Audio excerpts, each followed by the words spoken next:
نحمده ونصلي ونسلم على رسوله الكريم اما بعد فاعوذ بالله من الشيطان الرجيم بسم الله الرحمن الرحيم يا ايها الناس قد جاءتكم موعظة من ربكم وشفاء لما في الصدور وهدى ورحمة للمؤمنين.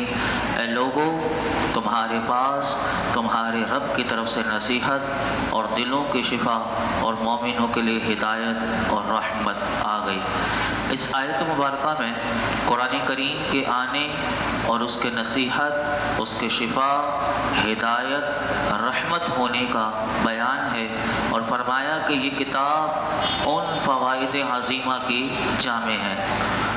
موعظہ کیسے کہتے ہیں؟ اس میں تین لفظ آئے، ایک موعظہ، ایک شفا اور ایک رحمت. تو یاد رکھیے کہ موعظہ اس کے کیا معنی ہے؟ تو علماء نے فرمایا کہ اس کے معنی ہے کہ وہ چیز جو انسان کو پسندیدہ چیز کی طرف بلائے اور خطرے سے بچائے. تو قرآن حکیم دیکھ لیجئے کہ جو اس کے مکلف ہیں ان کے لیے یہ ایسی واعظ و نصیحت ہے کہ وہ اگر اس کی واعظ و نصیحت کو قبول کرتے ہیں اور اس کی نصیحت پر اچھی طریقے سے عمل کرتے ہیں تو پھر اس قرآن حکیم سے انہیں برکت یہ ملتی ہے کہ وہ ایک تو ان کے اندر خوف خدا پیدا ہوتا ہے اور وہ اچھے اعمال کی طرف راغب ہوتے ہیں اور اپنے آپ کو برے اعمال سے بچاتے ہیں. اور قرآن کریم کا یہ فائدہ انتہائی احسن طریقے سے حاصل ہوتا ہے کہ جب بندہ واقعی اگر اس قرآن سے صحیح نصیحت لے تو یقیناً پھر اس کی زندگی میں انقلاب آ جاتا ہے. آپ دیکھ لیجئے 1400 سال پہلے جب میرے آقا علیہ الصلوۃ والسلام پر یہ قرآن نازل ہو رہا تھا تو جس معاشرے میں میرے آقا نے اس قرآن کو سنایا اور جن لوگوں نے اس کی نصیحت کو قبول کیا تو وہ وقت کے امام بن گئے. اور اسی لیے علامہ اقبال نے فرمایا تھا کہ وہ معزز تھے زمانے میں مسلمان ہو کر. ہم آج جو خوار ہیں تو فرمایا تم خوار ہوئے تاریخ قرآن ہو کر. آج قرآن کو چھوڑ دیا گیا اور سب چیزیں لے لی گئی لیکن اس کے باوجود بھی خواری ہی اور ذلت ہی ذلت ہے. تو یہ قرآن، یہ نصیحت ہے، یہ قرآن بتا رہا ہے. نمبر 2 فرمایا کہ یہ قرآن شفا ہے، یہ لفظ اسی میں آیا. اور اس سے کیا مراد ہے؟ تو فرمایا قرآن پاک قلبی امراض کو دور کرتا ہے. یعنی جسمانی امراض تو لوگوں کو پتہ چل جاتے ہیں کہ میری باڈی میں یہ امراض پیدا ہو گئے، لیکن اللہ اس سے بھی محفوظ فرمائے. ہم تو عافیت کا، سلامتی کا اللہ سے سوال کرتے ہیں. فرمایا قرآن پاک قلبی امراض لوگوں کے اندر جو ہوتے ہیں ان کو دور کرتا ہے. اور دل کے امراض کون سے ہیں؟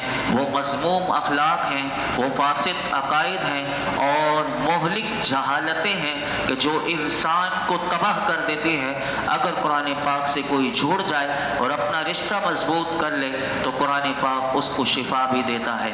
ایک تو اس معنی میں بھی شفا، اور قرآن پاک کی برکت یہ ہے کہ اس قرآن کو پڑھنے سے جسمانی بھی شفا ملتی ہے اور روحانی شفا بھی ملتی ہے. قرآن ہر لحاظ سے شفا ہی شفا ہے. انسان کے وجود میں ظاہری طور پر بھی اسے شفا ملتی ہے اور باطنی طور پر بھی شفا ملتی ہے. اور تیسری صفت اس میں فرمایا کہ اس میں ہدایت اس قرآن کو کہا کیونکہ یہ قرآن بندے کو گمراہی سے بچاتا ہے اور راہ حق دکھاتا ہے اور ایمان والوں کے لیے یہ رحمت ہے. اس لیے فرمایا کہ اس سے وہی لوگ فائدہ اٹھاتے ہیں. آگے ارشاد فرمایا قل بفضل اللہ وبرحمتہ فبذلک فلیفرحوا هو خیر مما یجمعون. تم فرماؤ کہ اللہ کے فضل اور اس کی رحمت پر ہی خوشی منانی چاہیے، یہ اس سے بہتر ہے جو وہ جمع کرتے ہیں.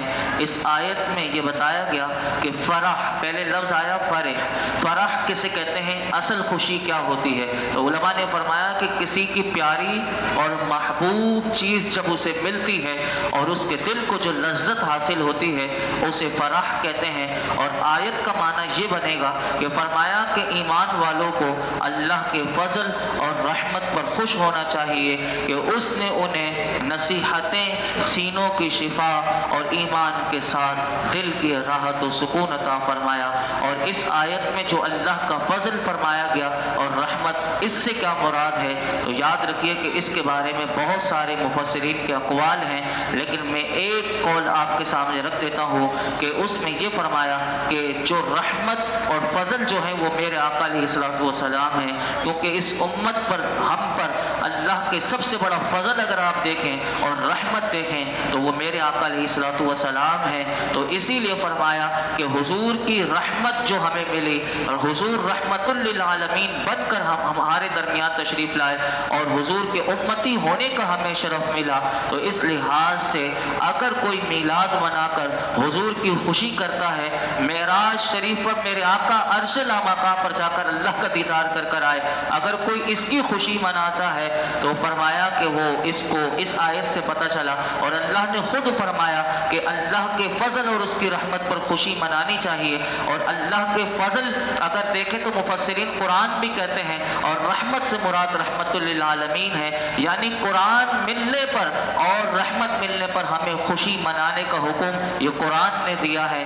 اگر کوئی نہیں مناتا تو اس بد نصیب کے لیے علماء نے لکھا کہ وہ اس آیت میں غور کرے کہ یہ خوشی کا مقام اگر نہیں تو پھر اس کا معاملہ جدا ہے، پھر اسے اپنے ایمان کے متعلق سوچنا چاہیے کہ اگر حضور کی آمد کی خوشی منانا یہ اگر بدعت ہو جائے، یہ شرک ہو جائے، تو پھر اس کو اپنے ایمان میں غور کرنا چاہیے کہ سب کچھ ملا ہی حضور کے صدقے میں ہے، رحمان بھی ہمیں ملا تو حضور کے صدقے میں، قرآن ملا تو حضور کے صدقے میں، ایمان ملا تو حضور کے صدقے میں۔ اگر اس پر خوشی نہ ہو تو پھر کس بات پر خوشی منائے گا؟ تو اس کو اس آیت میں غور کرنا چاہیے۔ آگے ارشاد فرمایا قل ارأیتم ما انزل اللہ لکم من رزق فجعلتم منہ حراما وحلالا قل اللہ اذن لکم ام علی اللہ تفترون۔ تم فرماؤ، بھلا بتاؤ کہ اللہ نے تمہارے لیے جو رزق اتارا ہے تو تم نے اس میں سے خود ہی حرام اور حلال بنا لیا؟ تم فرماؤ کیا اللہ نے تمہیں اس کی اجازت دی ہے یا تم اللہ پر جھوٹ باندھتے ہو؟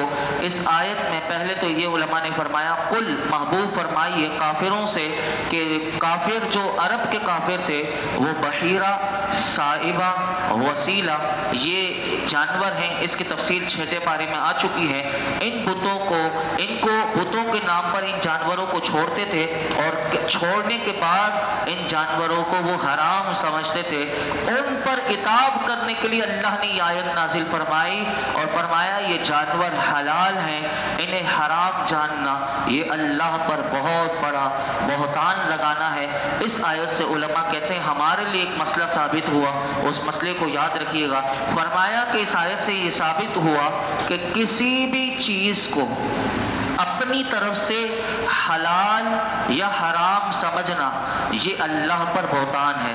آج کل بہت سے لوگ آپ کو ملیں گے کہ جو کئی چیزیں ایسی ہیں کہ جو ممنوعات ہیں، یعنی وہ منع ہیں، ان کو وہ حلال کہتے ہیں، اور کئی چیزیں مباح ہیں۔ مباح یاد رکھیے گا اس کو کہتے ہیں کہ شریعت نے جس کے کرنے پر منع نہ کیا ہو، خاموشی اختیار فرمائی ہو، اگر کوئی کرتا ہے تو ثواب ملے گا اور نہیں کرتا تو اس پر کوئی گناہ نہیں۔ جو چیزیں مباح ہیں تو بعض لوگ کیا کرتے ہیں کہ وہ مباح چیزوں کو بھی حرام کہتے ہیں۔ وہ کیسے میں ابھی آپ کے سامنے رکھتا ہوں۔ جیسے بعض لوگ سود کو حلال کرنے پر مصر ہیں کہ سود حلال ہی حلال ہے، اور اس کے لیے نئے طریقے مارکیٹ میں لے کر آتے ہیں اور نام بدل بدل کر لے کر آتے ہیں۔ آج دیکھ لیجئے کہ سود کی تباہی نے پوری دنیا کو اپنی لپیٹ میں لے کر رکھا ہوا ہے۔ آج سود کی وجہ سے ہی آپ دیکھ لیجئے ہمارا صرف یہ معیشت کا بیڑا غرق کر کے رکھ دیا گیا۔ یہ کیا ہے؟ یہ سب سود کی وجہ سے۔ وہ قرضے دیتے ہیں، جتنا قرضہ نہیں دیتے اس سے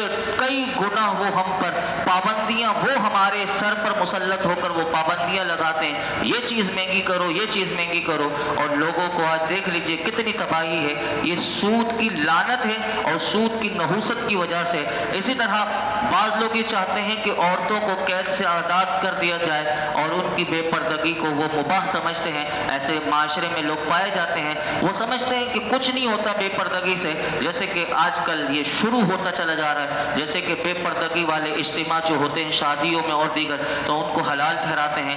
اسی طرح کچھ لوگ حلال چیزوں کو حرام ٹھہرانے پر مصر ہیں. اب یہ دیکھیں, محفل میلاد ہو, فاتحہ شریف ہو, 11ویں شریف ہو, ایصال ثواب ہو, اب اس کے طریقے کو حرام کہنا یہ ہے جائز. علماء نے لکھا اگر کوئی محفل میلاد نہیں کرتا اس کے اوپر کوئی گناہ نہیں, اگر کوئی فاتحہ شریف نہیں کرتا اس کو کوئی گناہ نہیں, 11ویں شریف نہیں مناتا کوئی گناہ نہیں, ایصال ثواب نہیں کرتا تو کوئی گناہ نہیں, لیکن اس کو حرام کہنا یہ سب اللہ پر بہتان باندھنا ہے. اب جو اللہ پر بہتان باندھے ان کو اپنے گریبان میں جھانکنا چاہیے, ورنہ ان تمام چیزوں کے جو میں نے نام بتائے علماء نے اس کے دلائل لکھے ہوئے ہیں, وہ جائے علماء کی بارگاہ میں جا کر پوچھے تو اس کو سب کچھ ملے گا. اب جو اللہ پر بہتان باندھتے ہیں ان کے لیے اگلی آیت میں دیکھیے کتنا بڑا پیغام آ رہا ہے, وَمَا ظَنُّ الَّذِينَ يَفْتَرُونَ عَلَى اللَّهِ الْكَذِبَ يَوْمَ الْقِيَامَةِ إِنَّ اللَّهَ لَذُو فَضْلٍ عَلَى النَّاسِ وَلَكِنَّ أَكْثَرَهُمْ لَا يَشْكُرُونَ. اور اللہ پر جھوٹ باندھنے والوں کا قیامت کے دن کے بارے میں کیا خیال ہے؟ بے شک اللہ لوگوں پر فضل فرمانے والا ہے مگر اکثر لوگ شکر ادا نہیں کرتے. اس آیت کا مختصر خلاصہ یہ ہے کہ جو لوگ اللہ پر جھوٹا بہتان باندھ رہے اور جو رزق اور خوراک اللہ نے حرام نہیں فرمائی, بعض لوگ اس کو اتنے غلط لفظوں سے تشبیہ دیتے ہیں کہ رزق کے معاملے میں کہ یہ حرام ہو گیا, اس سے بہتر ہے کہ ہم کوئی جانور کا وہ کھا لیں, یہ کھا لیں. تو یہ دیکھیے کہ جو رزق اور خوراک اللہ نے حرام نہیں فرمائی بلکہ وہ ان کی غذا ہے, اس کے حرام ہونے کو اللہ کی طرف منسوخ کرتے ہیں, ان کے بارے میں فرمایا یہ تو کافروں کے لیے بھی اور ان سب کے لیے بھی. فرمایا کہ کیا یہ وہ گمان رکھتے ہیں کہ اللہ تعالیٰ قیامت کے دن ان کے اس جھوٹ پر کوئی پکڑ نہ فرمائے گا؟ یعنی وہ جو جانور جو تھے کافروں نے حرام کر دیے تھے, بتوں کے نام پر کر دیے تھے, تو فرمایا کہ اللہ ان کے جھوٹ پر بہتان پر کوئی پکڑ نہ فرمائے گا؟ تو فرمایا کیا ان سے اللہ درگزر فرمائے گا؟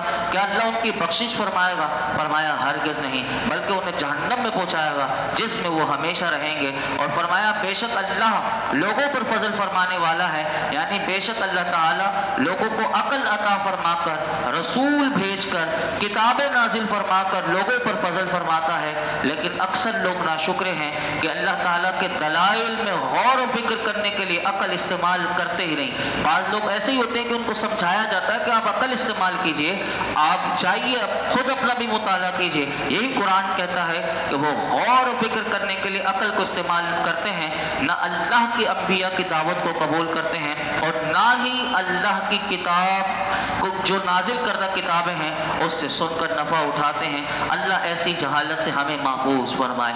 آگے ارشاد فرمایا وما تكون في شأن وما تتلو منه من قرآن ولا تعملون من عمل إلا كنا عليكم شهودا إذ تفيضون فيه وما يعزب عن ربك من مثقال ذرة في الأرض ولا في السماء ولا أصغر من ذلك ولا أكبر إلا في كتاب مبين.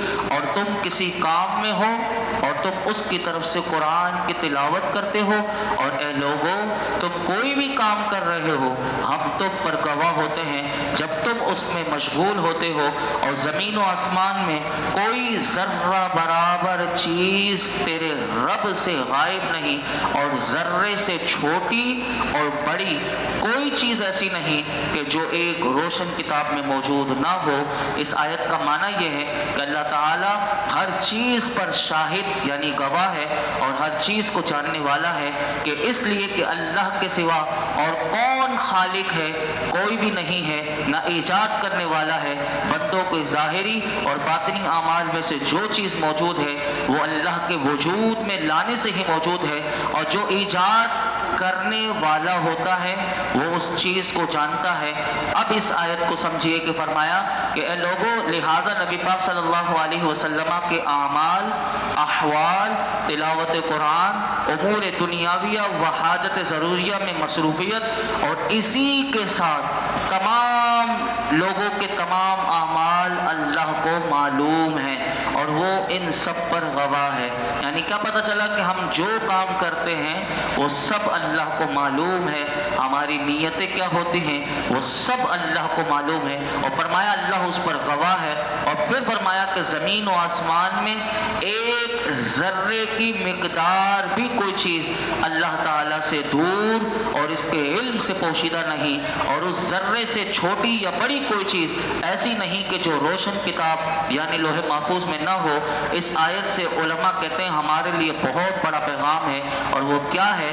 یہ آیت پڑھ کر اللہ کے علم، قدرت اور اس کے عظمت کے لیے یہ اظہار ہے، اور اس میں ہمارے لیے یہ تنبیہ اور نصیحت ہے کہ جب اللہ تعالیٰ ہمارے ہر اعمال کو ہر وقت ہر لمحہ دیکھ رہا ہے تو پھر اس کریم ذات سے حیا اور خوف کرتے ہوئے ہمیں ہر غلط کام اور اس کی نافرمانی سے بچنا چاہیے۔ ہم اللہ کی بارگاہ میں دعا کرتے ہیں کہ مالک ہم سب کو اپنا حقیقی خوف اور اپنی نافرمانی سے بچتے رہنے کی توفیق نصیب فرما، اور قرآن حکیم کا نور عطا فرما اور اس کی قدر عطا فرما۔ الحمدللہ رب العالمین والصلاۃ والسلام علی سید الانبیاء والمرسلین وعلی آلہ واصحابہ اجمعین۔ یا اللہ پاک جو کچھ ہم نے سنایا اس میں کوئی غلطی کوتاہی ہو معاف فرما، اپنی بارگاہ میں قبول فرما، ہمیں ہمیشہ حق بولنے، حق سننے اور حق کو سمجھنے کی توفیق عطا فرما۔ اے اللہ تو ہم سے راضی ہو جا، ہماری نمازوں میں خشوع خضوع عطا فرما، اخلاص کی دولت عطا فرما، یقین کی دولت عطا فرما، صبر شکر کی دولت عطا فرما، حکمت اور علم کی دولت عطا فرما، علم و حکمت کی دولت عطا فرما۔ یا اللہ اپنے محبوب کے عشق کی دولت عطا کر دے، اپنے محبوب کا سچا غلام بنا دے۔ اللہ ہماری بے حساب مغفرت فرما، ہمارے والدین کی مغفرت فرما، میرے آقا کی تمام امت کی مغفرت فرما۔ اس درس قرآن میں یہ جتنے حاضرین موجود ہیں اللہ جس کی جو مراد ہو اس پر اپنی رحمت کی نظر فرما۔ وصلی اللہ تعالی علی خیر خلق محمد وعلی آلہ وصحبہ اجمعین۔